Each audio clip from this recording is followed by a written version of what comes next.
अभी 3 राज्यों में मिली जीत के बाद बीजेपी ने तीनों राज्यों के लिए अपने सीएम पद की घोषणा कर दी है। इसमें ध्यान देने वाली बात यह है कि भारतीय जनता पार्टी ने सभी समुदाय को साधते हुए तीनों राज्यों के सीएम और डिप्टी सीएम के नामों की घोषणा की है।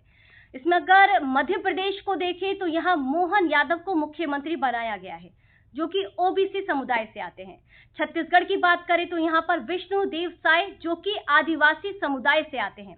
राजस्थान की बात करें तो भजन लाल शर्मा, जो कि सीएम बनाए गए हैं और ये सवर्ण समुदाय से आते हैं।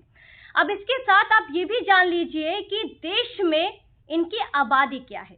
2011 के जातिगत जनगणना के आधार पर देश में अभी 77% से ज्यादा ओबीसी एससी एसटी हैं, जिसमें अकेले 52% ओबीसी समुदाय की आबादी है। अब बाकी के बचे 28% सवर्ण जाति के हैं।